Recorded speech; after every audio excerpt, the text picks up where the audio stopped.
राजा विक्रम सिंह के राज्य में एक बहुत बड़े सेठ पूरनमल रहते थे। उनके घर में उनका एक जवान बेटा सागरमल और उनकी दूसरी पत्नी शशि प्रभा रहते थे। उनका बेटा हीरामल उनकी पहली उस पत्नी का पुत्र था जो पत्नी अब इस दुनिया में नहीं रही। बेटा सागरमल, अब मेरे कारोबार को अच्छी तरह से संभाल लो। आगे चलकर तुम्हें ही सब कुछ संभालना है। तुम्हारे चाचा हरिमल भी तुम्हारी हर समय मदद करेंगे। ठीक है पिताजी, मैं धीरे धीरे सारा काम काज सीख लूंगा। अजी, अभी सागर की उम्र ही क्या है, क्यों ऐसे कारोबार के झमेले में फंसा रहे हैं? इसे जिंदगी का आनंद लेने दीजिए। आप तो पूरी तरह से सक्षम हैं।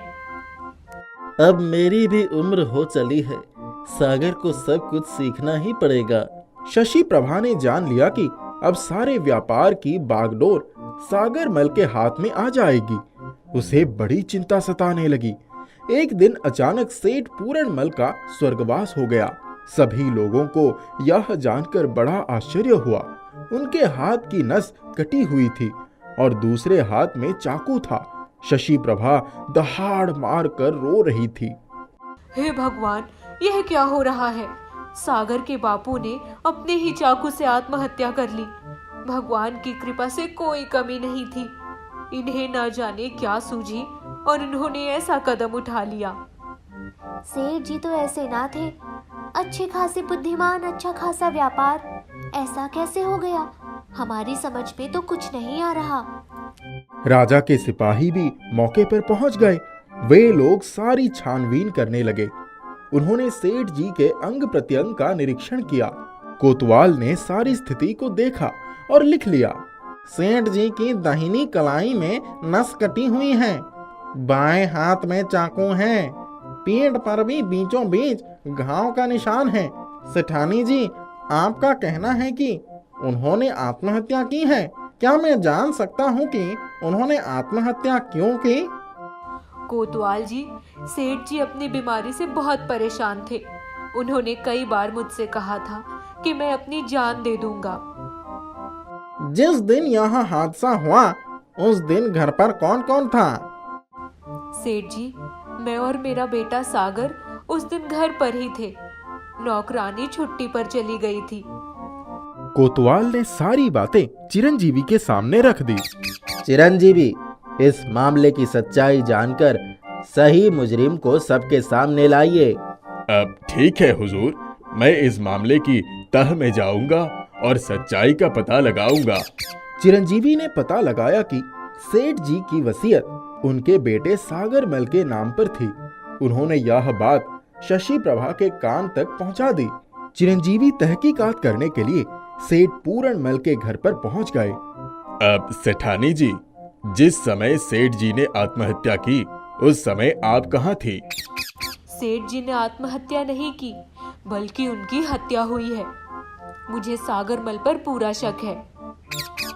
आपने पहले कहा था कि सेठ जी ने आत्महत्या की थी। हाँ, मुझे आत्महत्या लगी थी क्योंकि कलाई की नस कटी हुई थी। अच्छा, आप उस समय क्या कर रही थी? मैं भोजन बना रही थी। और आपकी नौकरानी? उसने एक दिन की छुट्टी ली थी। चिरंजीवी पूछताछ के लिए सेठ पूरनमल के भाई हरिमल के पास पहुंच गए। हरिमल जी, आप इस हत्या के बारे में क्या जानकारी रखते हैं? आपको किस पर शक है? क्या आपका भतीजा सागरमल भी इसमें शामिल था? चिरंजीवी जी, मेरे भाई ने पहले ही वसीयत अपने बेटे सागरमल के नाम कर दी थी। वो भला उनकी जान का दुश्मन क्यों बनेगा? वो सीधा, सज्जन और सरल था। सागरमल उस वारदात के समय मेरे साथ कई घंटों से शतरंज की बाजी खेल रहा था, जिसके गवाह मेरे सभी नौकर हैं। शशि प्रभा के ऊपर मुझे पूरा शक है। पहले वो कह रही थी आत्महत्या हुई है और अब हत्या कह रही है। आज सागरमल पर आरोप लगा रही है, कल वो मुझ पर भी आरोप लगा सकती है। चिरंजीवी नौकरानी रजनी के घर पहुंच गए। जिस दिन सेठ पूरनमल जी की मौत हुई उस दिन तुमने क्या छुट्टी ली थी? हुजूर, छुट्टी मैंने नहीं ली थी। सेठानी जी ने ही मुझे छुट्टी पर भेज दिया था। सेठानी जी ने कहा कि वो उस दिन खाना बना रही थी और तुम्हें छुट्टी पर भेज दिया था। हुजूर, उन्होंने अपनी जिंदगी में कभी खाना नहीं बनाया, वे भला खाना क्यों बनाएंगी? मैंने ही खाना बनाया था और उसके बाद मुझे छुट्टी पर भेज दिया गया था। चिरंजीवी अब यह जान चुके थे कि कत्ल की साजिश शशि प्रभा द्वारा ही रची गई थी। उन्होंने राजा विक्रम सिंह के सामने सारी बात रख दिया। हे राजन, सेठ विक्रम सिंह की हत्या कराई गई थी।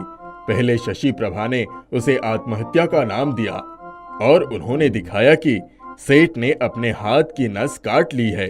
सेठ के बाएं हाथ में चाकू था और दाहिने हाथ की नस कटी हुई थी, जबकि सेठ दाहिने हाथ से ही कार्य करते हैं। उनकी पीठ पर चाकू का घाव था, जो कि किसी दूसरे द्वारा वार किए जाने के संकेत दे रहा था।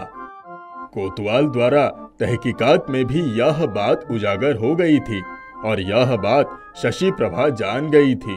शशि प्रभा ने हत्या की बात मानकर इल्जाम सागर मल पर क्यों लगाया? हुजूर, जब शशि प्रभा ने जान लिया कि सेठ जी की वसीयत सागर मल के नाम पर ही है और सारे धन और जायदाद का मालिक वही बनेगा, तो उन्होंने उसे ही फंसाने का षड्यंत्र रच दिया। वो जान गई कि अगर सागर मल इस मामले में उलझ गया तो उसे सजा हो जाएगी और सारी जायदाद और कारोबार की मालकिन वही बन जाएगी। सेठ जी के भाई हरिमल ने भी शशि प्रभा पर ही अपना शक जताया। सागर मल पर कत्ल के इल्जाम का प्रश्न ही नहीं उठ रहा था। शशि प्रभा को राजा विक्रम सिंह की अदालत में पेश किया गया। चिरंजीवी ने सारी हकीकत राजा विक्रम सिंह को बता दी। शशि प्रभा, सेठ पूरण मल का कत्ल किसने किया?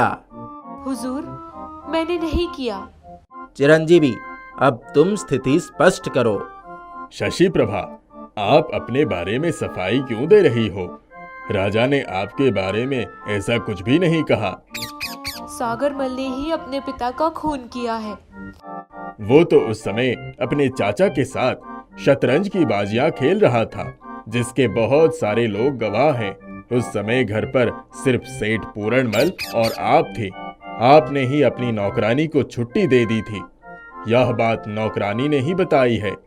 नौकरानी रजनी सामने है, पूछ लो। हाँ हुजूर, मैंने अपनी मर्जी से छुट्टी नहीं ली थी, बल्कि मुझे छुट्टी पर भेज दिया गया था। सेठ पूरणमल की पीठ पर भी चाकू के निशान है। यह है वो चाकू जिससे उनका कत्ल किया गया है। नहीं नहीं, यह सरासर झूठ है।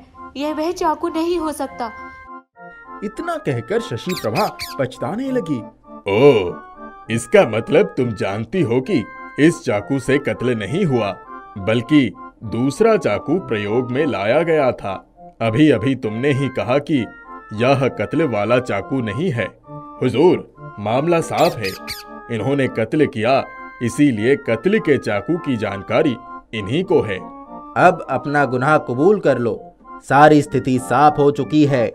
मैंने लालच में आकर बहुत गलत कदम उठा लिया। हुजूर, मुझे माफ कर दीजिए।